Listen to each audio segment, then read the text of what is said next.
Thank you for joining me for today's weekly COVID update. And I want to wish everybody a safe holiday as we enter into the Thanksgiving season. I'm glad to be joined today by Dr. Jose Romero of the Department of Health, Secretary Johnny Key of the Department of Education, and then today we also have Troy Wells, who's the CEO of Baptist Health System, for an important update in terms of our hospital capacity. He's also a member of our Winter COVID Task Force, and I appreciate his work on that. Let me first wish Priscilla Boyle a happy birthday. She today is 106 years old, and she is from Moscow, Arkansas, and she spent 1 month in the hospital in June as a result of contracting COVID. She was released from the hospital. She's tested negative repeated times, and she has celebrated her 106th birthday. She moved to Little Rock in 1942 when she was 28 years old. She was active at Mount Olive Missionary Baptist Church, and she was a Sunday school teacher, vacation Bible school teacher as well, and she was engaged in business, and she owned White's Beauty Shop in Little Rock. And so happy birthday, Priscilla Boyle. I thought that was a good story of start off Thanksgiving and be thankful about her long life and what that she means to her family and all those who care about her. Let me go to the next topic, which is contact tracing.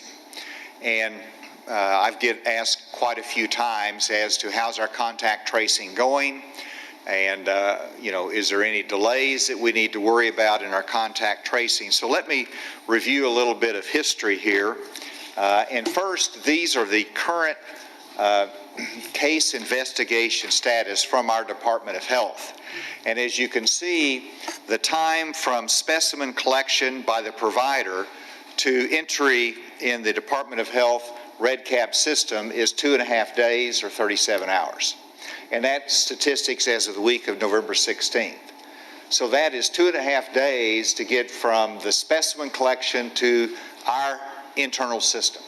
And then from entry into the REDCap system to a case investigation, where a nurse investigator makes the first call, that is the week of October 5th. It was 1 day and 1 hour. And October 26th week, it increased to 1 day and 17 hours. And then the week of November 16th, it had increased to 2 days and 20 hours. You can see a pattern here. That's the time frame in which our cases went up, which caused a clog in the system, which caused a delay in the first case investigation call to the positive case. And so that is the facts that we see right now with our Department of Health here in Arkansas. Now let's move to the positive test reported to contact tracing. This is Arkansas statistics again, and just another way to look at the same fact. And this is when you get the test reported to the contact tracing, you can see the timelines. Back in June, we were way up there close to 4 days. We made progress on that in August, and of course our cases dropped, if I remember right, during that time. And then in September is fairly flat, but you can see what's happened in the last week, that we've gone back up. The delay in our contact tracing, which is 4 days there. So that's a little bit background, and the next one will show that yesterday the CDC changed their recommendations on contact tracing. I illustrated it here with Arkansas facts. Multiply that across the nation with the delays that every state is experiencing because of the volume of cases. CDC made a judgment, and there's a lot of material there, but the bottom line is that for cases, prioritize case investigations for people diagnosed with COVID-19 in the past 6 days. And they make the point that if it's after 6 days, it's beyond the time frame that the contact tracing, that the case investigation is meaningful. And so it's got recommendations on how to prioritize that, even with that suggestion that we prioritize case investigations that have been diagnosed within the past 6 days. Now, you recall back, our statistics was that the median time frame is 5 days in Arkansas. So we are doing better than most, and ours is not going to be cut off in terms of the majority of cases, but there'll be some cases that we're getting late in from a commercial lab, and we can then say we're not going to prioritize that for case investigation because of that delay. Now let's go on to specifically how we apply this in Arkansas on the Department of Health. The case investigations will be conducted on all COVID positive cases. We'll prioritize first the positive cases that's been received less than 6 days ago. That will go to a Department of Health nurse or a vendor nurse for a case investigation. That is the first contact. That is where you identify where they've been exposed. You go through the question. You give them instruction on isolation. And then the second priority, though, is that if it's been greater than 6 days, those will be assigned for case investigation to a non-nurse contact tracer. So it will still be followed up with, but it will be a lower priority, not utilizing our Department of Health nurse for the case investigation. And so they'll all be case investigated, contacted, told to isolate, all the procedures to follow. But if it's beyond that, we will not be doing the contact tracing, which is a difference for a small number of cases that come in late. We're trying to utilize and maximize our resources to the best way possible, and that's consistent now with CDC guidelines. And so with that, let's go to the to an important reminder: answer the call. It's still important, so more than ever, that we identify and that we advise people if they've been exposed to a COVID positive case. And here's the numbers that you might be called from. Answer the call. That's important. Now let's go to today's case report.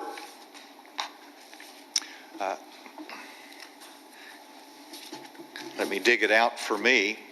So in the case report, let's first look at confirmed PCR cases. There's an increase of 1,421 cases, plus 701 positive probable cases. So a total case increase of 2,122. Now I'll just comment that many of you will recognize that yesterday we had about 1,000 less cases than that. And of course I asked the question, how can this happen? Because if you look down here, you see that our testing is over 10,000 PCR tests, but it was also over 10,000 PCR tests yesterday as well.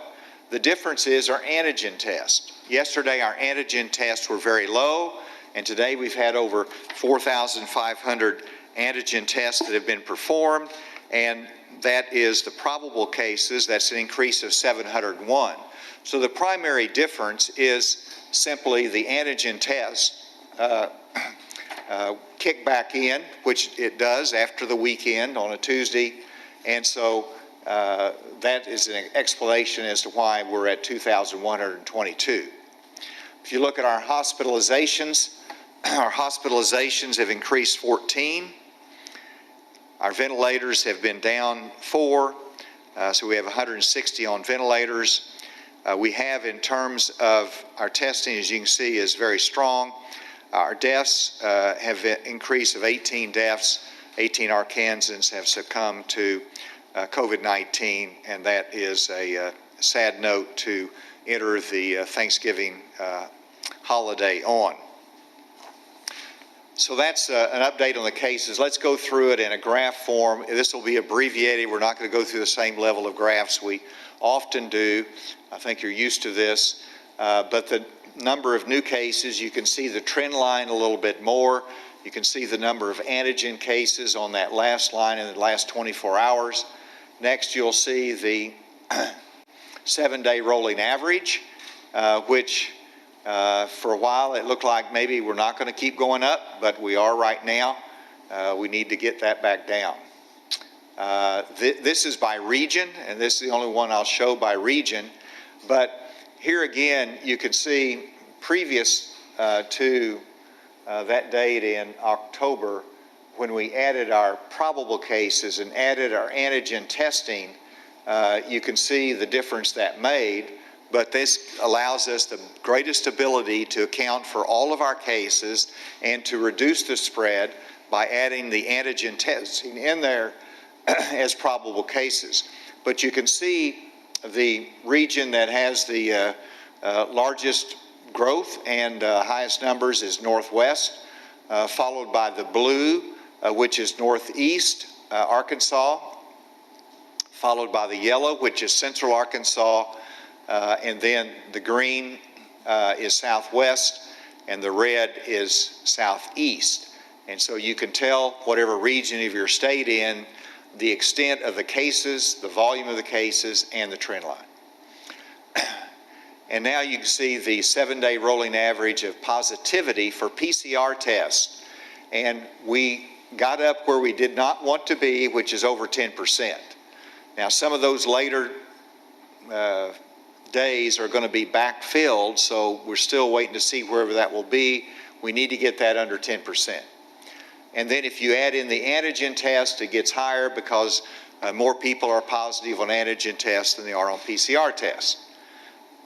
And it's not because of the testing, it's because people who want a quick response go for that rapid test, and so that is the greatest indicator of the number of cases that are out there. Our testing, again, we are testing at a very high level in Arkansas with over 258,000 PCR tests being done to this stage of the month. And so we're far exceeding our goal, and we're not to the end of the month yet. And our antigen tests are the same way. We're doubling our goal. People are used to our antigen tests. They like that rapid response, and it's proving very beneficial to have that information. This is one I'm going to save for Dr. Romero, but that completes my case report today. And so, Dr. Romero, if you could come and make your comments, and followed by Troy Wells of Baptist Health to come to talk about where we are with our hospitalizations within his system.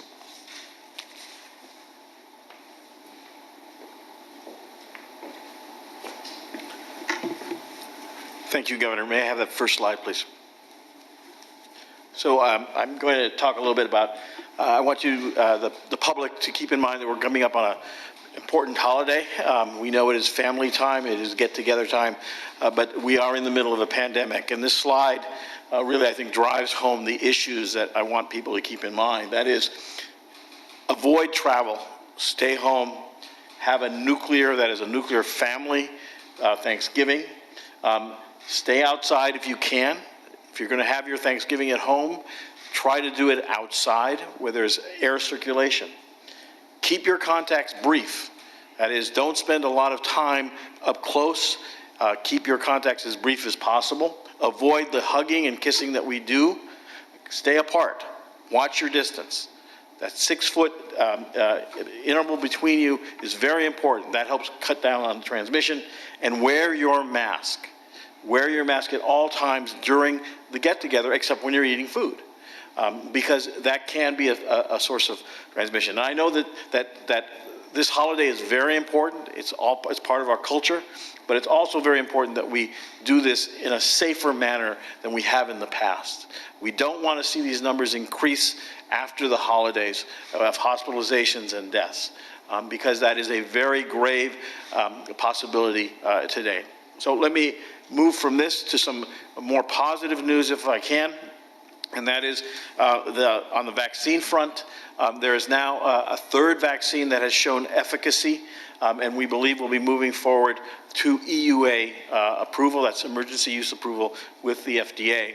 The first of the 3 vaccines that will be looked at will undergo review on December 10th. And then shortly after that will be reviewed by the second organization, which is the ACIP, for prioritization and safety.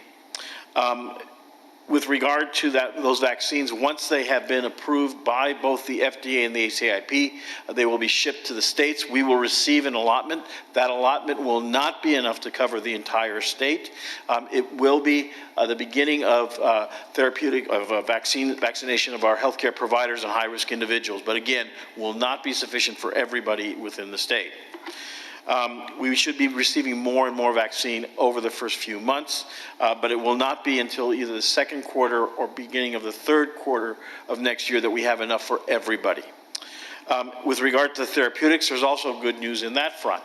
We now have a second monoclonal antibody. These are drugs that are given as an outpatient. This particular drug called Regeneron is the one that was given to the president, as you may have heard. So now we have two. At this time in the state, we have approximately 1,200 doses of the two monoclonal antibodies that are available, and they are available for an outpatient use. You want to use them before you become ill, which means that you want to keep a close tab on your symptoms. If you have it, get tested early and seek medical attention. And lastly, I want to drive home the 3 W's. Again, I'm sorry I keep saying this over again. Actually, I'm not sorry. I'm very happy to keep saying this over again. You have to watch your distance, wash your hands, and wear your mask everywhere. We have the potential to overload our healthcare system if we do not act appropriately. So I'll end here and turn this back over to the governor, to Troy Wells. Good afternoon, and thank you, Governor, for the invitation to be here today to share some information. And thank you, Dr. Romero, for that last message of yours, because I do want to talk briefly about how we're doing from a hospital capacity standpoint, just to give you a brief update from the Baptist Health System. I think it's safe to say that most hospitals around the state are very busy right now, both taking care of the usual patients that we care for, but also many taking care of high numbers of COVID-19 patients. At Baptist Health, let me just share some numbers with you and give you a little context for those numbers. This morning, we were caring for 199 COVID-positive hospitalized patients within our health system, so throughout the state. 90 of those patients are at our Little Rock campus, 45 are at our Fort Smith facility, and 42 are at North Little Rock. The rest of those COVID-19 patients are spread throughout the remaining smaller hospitals that are part of our health system. Now, again, context is important. So at Baptist Health, on a given day throughout our health system, we have somewhere between 1,100 and 1,200 or more patients in hospital beds. So we're talking just under 20% of our inpatient caseload is devoted and committed to COVID-19 inpatients. 60 of those 199 patients are in critical care, and 47 of those patients are on ventilators. That number 60 for critical care is really important because we know that critical care beds and staff is a real scarce resource in Arkansas, so we watch those numbers closely. Those 60 cases in critical care make up about 1/3 of our Baptist Health System critical care bed capacity. So that number has stayed relatively stable for the past several weeks in terms of critical care COVID-19 patients, so it's real important that we watch that. I mentioned critical care beds and nurses being our greatest need. All health systems are trying to continue to expand their capacity to take care of more patients, but you have to always remember that we only have so many nurses available in our state. So that's a really important asset we have to take care of. The last thing I would mention is Baptist Health in January of 2021 will be opening an additional critical care unit with another 18 critical care beds at our Little Rock campus. This is really important to be able to continue to expand that capacity. Again, having the critical nursing care is also important, though. You could open more beds, but you got to have the staff and the physicians. We think we have a plan to do that, so that's another bit of good news. And finally, I would just want to say, as I always do, thank you to our healthcare workers in Arkansas. I know they're tired. I know you're stressed, and we all appreciate what you're doing. And they keep showing up every day, and I really appreciate that. So thank you very much. Thank you, Governor. Thank you, Troy. Those are good words and exciting news about having the staff capacity and a plan for the additional critical beds in January. With that, I'll ask Secretary Johnny Key to give a brief update on our schools, and then we'll turn it over for questions.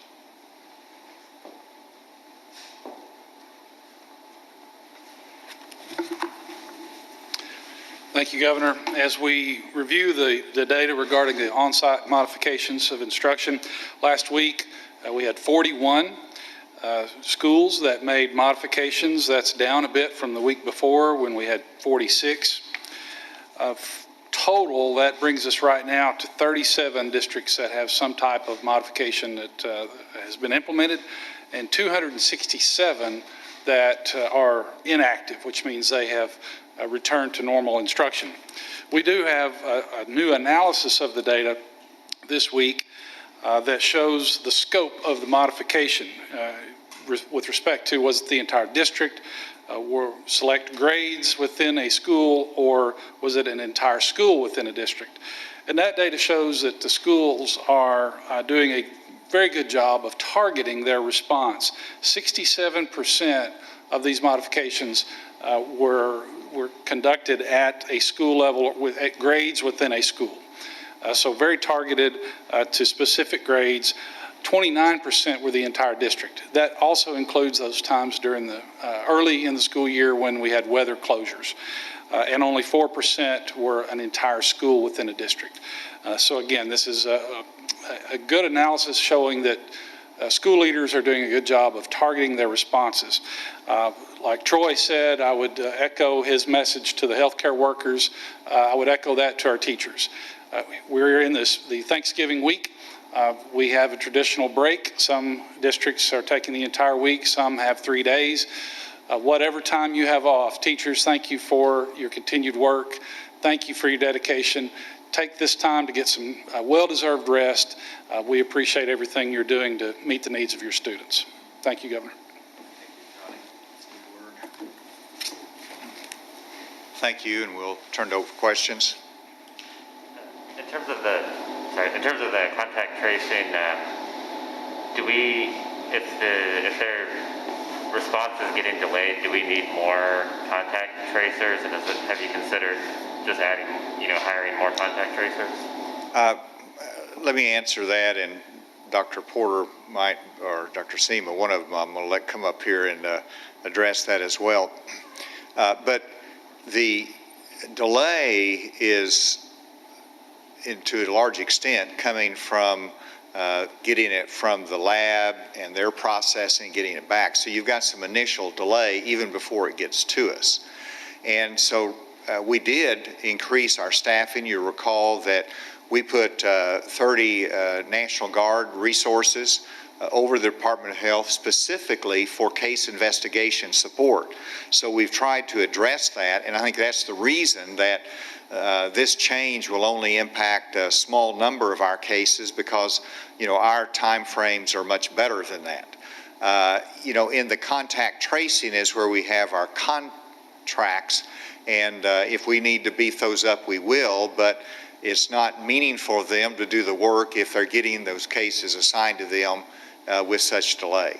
Did you all have anything to add to that? I think we're good. They'll be needed for another question, I got a feeling. Yes, Leslie.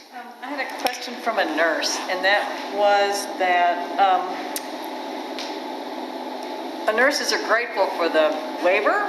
However, those graduating in December have already paid that fee, that you have waived the application fee. And so, and that is not something they can get back. So they were wondering about, whether you could do anything about that. 80% of them already paid their application fee. Well, we can have that addressed with the nursing board, and we can look into that further, but, the design was not to go retroactive, but it was forward-looking as to how we can accelerate those that are in the pipeline now to get them the license that they need. And so, there's always going to be some that did not make that cutoff that obviously wish they would have, but this is perspective looking, and if there's some way we can make it more fair, we'll look into that. Their other concern was that the new nurses not going to ICU units right away. Oh, sure. And the nurses that come out have to be trained. They have to have experience. But whenever they come into the workforce, that frees up others that have more experience and capacity to move into more sensitive areas. So, sure, absolutely, this doesn't mean we've got immediately resources for ICU beds, but it does backfill that talent pool, relieve some pressure on the system, and will ultimately help others to be able to move into those areas that require more experience. Jay? I may have asked you this last week, but are we still gleaning anything from contact tracing, especially with it being as delayed as it has been and in just pure volume, but is there still anything that we're actually getting from that, even if results are, or even those contacts are being made well after the fact? Absolutely, absolutely. And so in many instances, the contact tracing is done immediately by, might be the employer, it might be the school, it might be any situation in which they immediately do their own contact tracing. But the contact tracing is beneficial because you're alerting someone that you could have been exposed and you need to quarantine for 14 days, and so that prevents the additional spread of COVID-19. So absolutely, it still makes a difference. That's why we prioritize it. That's why we ask people to respond to the call, because that is the one tool that we have that we can stop that spread through isolation and quarantining as need be. And I guess on the vaccine front, do we know how much, maybe ballpark figures on how many vaccines we'll get in sort of these early rounds?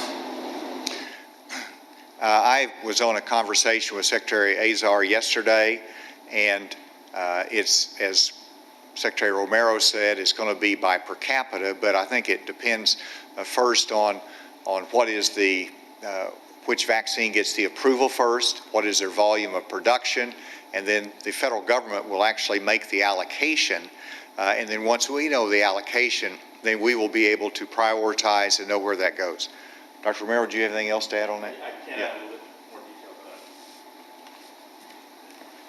to that. So our planning and modeling at this time is planning for somewhere between 45,000 and 90,000 doses as an initial allotment.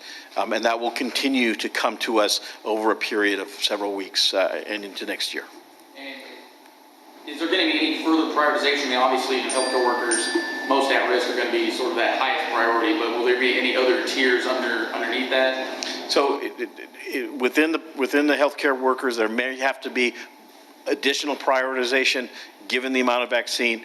Within that first tier, there is discussion of having individuals living in long-term care facilities. The ACIP has not finalized their groups, but those are the two major groups in what we call Tier 1A and Tier 1B. It looks like it's going to be the essential personnel.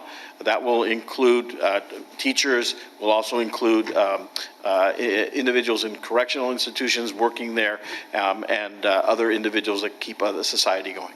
And I guess is there a plan in place now? Granted, I know it's still early in the process, but once we get to that general public step on how that's going to be passed out and without incurring a mass rush on things. So our pharmacies are going to play a major role in the distribution of both the first tier and then the second tier doses. So it will be available there. We are enrolling providers to engage in vaccination and healthcare clinics. So we want to be able to have this vaccine available widely throughout the state. Let's go remotely. Is there a question? Hey, Governor. This is Helms with KNWA News in Fayetteville. Fayetteville's Board of Health has been pushing for the University of Arkansas to go online following the Thanksgiving break. As you know, many of our students, they are from Texas, where we're seeing a pretty sizable spike in COVID-19 cases. So my question for you is, do you have any concerns with these students coming back to Fayetteville, especially since Washington County is traditionally in the top 5 cases for new top 5 counties rather for new COVID-19 cases in the state on a regular basis? Sure. I'm concerned about the movement of people over the Thanksgiving holiday. If students go home, they come back. Did they protect themselves? Did they keep distance? Did they wear a mask? How many households have they been into? Did they, all of those are questions that are appropriate to ask. The university, I'm sure, is giving good instructions to the students. And I hope that when they come back that they get tested. There's antigen tests that are available, and I hope that that is encouraged and utilized as a tool to make sure that those who might have been in places they shouldn't be or did not protect themselves the right way get the test they need and do not further expose anyone else. Governor, just a follow up, if I could. You had mentioned hoping that students come back to Fayetteville and do get tested, but we are seeing people being turned away from testing sites, and it's not like we were seeing at the beginning of the pandemic when we just simply didn't have the tests, but some of the sites are actually lacking personnel. So how can we keep up with the demand of people needing to be tested if we simply just don't have the staffing? Well, I mean, we can look into it further specifically to Washington County, but the Department of Health has the capacity to do testing, and so it's a resource that many people don't think about. They think about going to the hospital or to their clinic for testing, but there's always the option of the public health, the county health facility, and our public health nurses that are there that can give a test. They can give an antigen test. They can take a PCR sample as well. And I haven't received any information that there's backed up, or any information that there's backed up, or they're not capable of handling all of those that come in for a test. Dr. Romero or Stephanie, did you all have any further comment on that? We've not heard that. Okay. But we will look into it based upon your comment and see if there's any additional needs to be given to Washington County. Governor, this is David Ramsey with the nonprofit Arkansas Nonprofit News Network. Had a question about hospital capacity. We're seeing statewide ICU occupancy sort of floating around 92 to 94%. I guess, can you speak to whether there still is wiggle room at this point, and how close are we to a breaking point where we're beyond capacity and don't have enough resources or could see impacts on the quality of care? Great question, and I'm going to comment and ask Troy Wells to comment as well. It's important to know that it's not unusual for ICU beds to be occupied at a very high level. They want them there because it's an efficient utilization of resources because they're expensive to maintain if they're empty. And so that's not unusual in non-COVID times. But the challenge is that we do have to balance that. The hospitals are doing an incredible job there, but just because it's at 92% does not mean that that is unusual in terms of ICU bed management. Troy? I would say that on a given day, I come in the morning and I check our numbers, and our ICU is completely full. And there's going to be movement during the day based on patients moving out of critical care into another bed. There will be patients moving into the ICU from patients in the ED, or for patients who are coming out of the operating room that need a night or two in ICU. But we still have the ability to manage some of those variables to make sure that the ICU beds continue to turn over. So for me, being full is not unusual or scary. It's how well are we managing the variables that make those beds turn on a daily basis, and hospitals do have a lot of levers to pull, and they are used to doing that. And I will also add and thank Troy because that's one of the things specifically the Winter COVID Task Force is looking at is, how can we move people from a hospital setting out? How can we have more treatments that are available outside of the hospital setting, trying to manage the hospital space well, and that's specifically what some of the committees are looking at in the task force. Next question. Hi, Governor. This is Zuzanna Sitek with Ozarks at Large. I've been following the Fresh Start program and doing some reporting on that, and I'm hearing from tenants that they're getting their aid turned down because their landlords are not willing to waive their late fees. Particularly, I've heard about Lindsay Management not doing that. I'm just wondering what your message is to those landlords who are denying waiving late fees, which means their tenants can't get the aid they need to stay in their apartments. Well, first of all, the tenants need to make sure that they access our community organizations that we have freed up rental assistance funds to. And so sometimes it's an information flow. It is, are they going to the resources that are available to them? And that's the best remedy, because under the federal waivers, it doesn't obviate the necessity of paying rent, it just postpones it. And that just simply means we're going to have foreclosures in February or January versus now. And so get the rental assistance. That's the most important thing. My message to the landlords is make sure that information is available to the tenants so they can access that as needed. And, you know, that's the message that I think is important, is to access the rental assistance that has been made available through our community organizations. Can I follow up on that?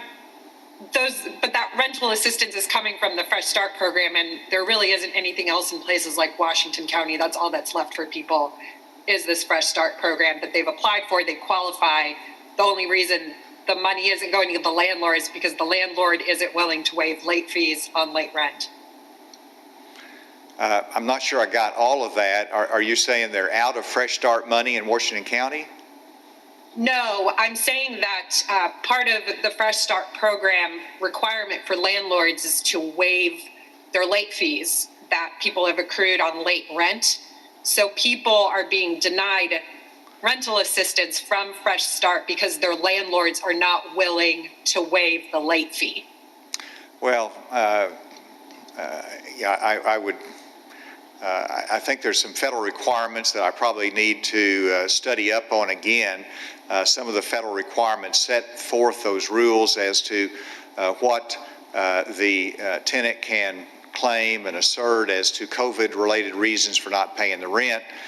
Secondly, you know, even under the federal rules, the late fees don't have to be waived, and that's one of the challenges. That's why you need to get the rental assistance to pay it. Then you don't have a late fee if you're actually paying the rental assistance. And delay of the penalties is something that's allowed, is not required under federal law. And so the reality is, utilize the rental assistance, and if you do that, you won't have to worry about those late fees. And the rest of it is between the landlord and the tenant. If there's some legal issues there, they need to go to legal aid and seek assistance. Next question. Governor Mike McNeil at MagnoliaReporter.com. How will your 2021 legislative package address the cost of the pandemic to the state? That's a very good question.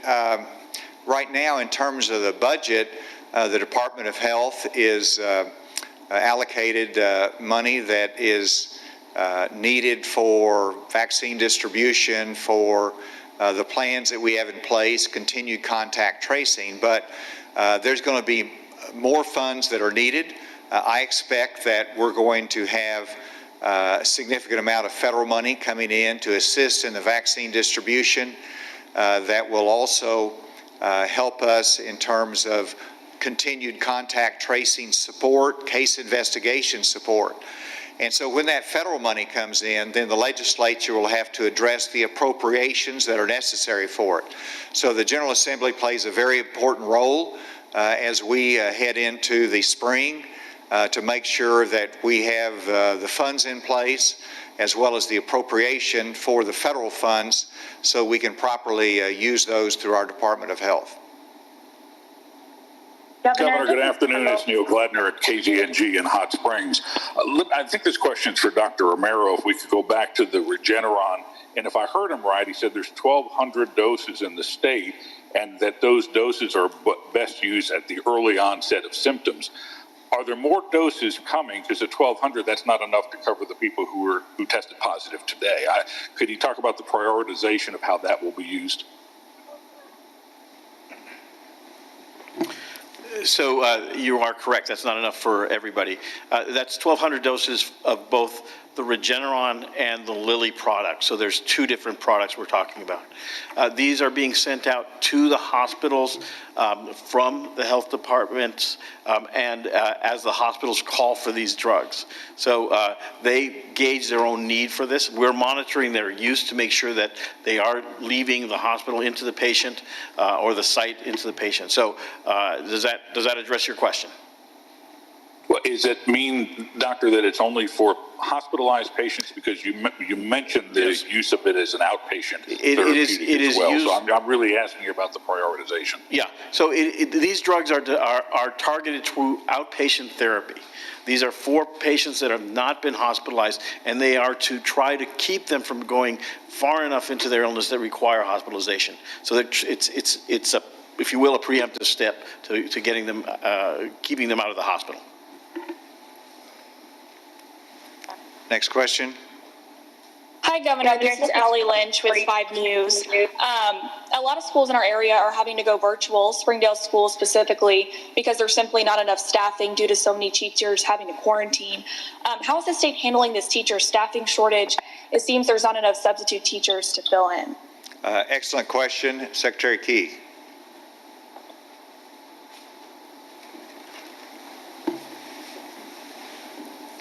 I spoke directly with Dr. Cleveland, the superintendent of Springdale Schools, yesterday, and that's exactly what he conveyed. He conveyed the difficulty that they are having in getting enough substitutes to cover the classes so that they can continue on-site instruction.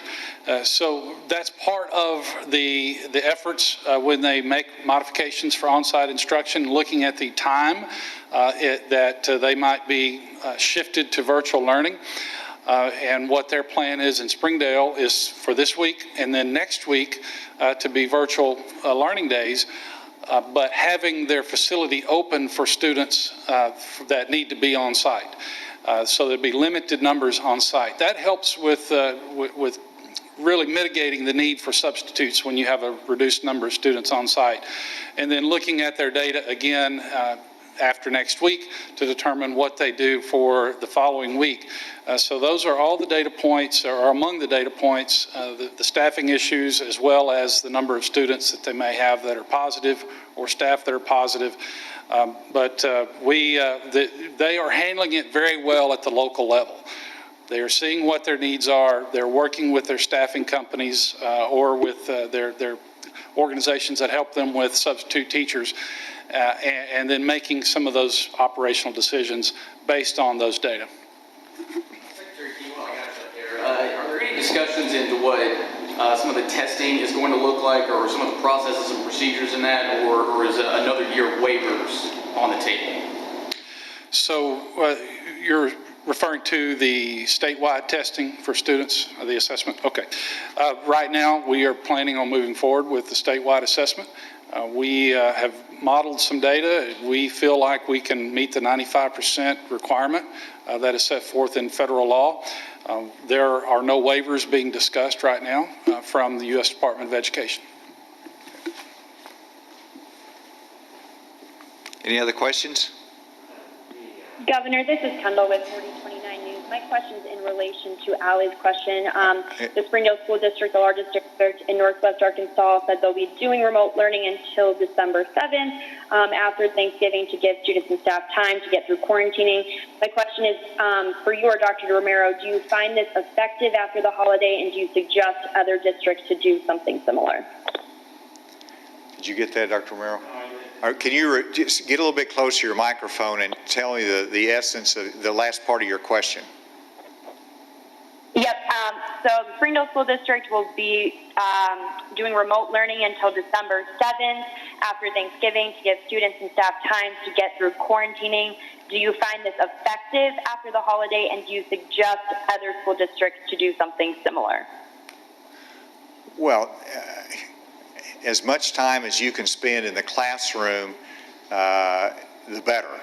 And so they've had, because of a shortage of substitutes, to go virtual for a longer period of time.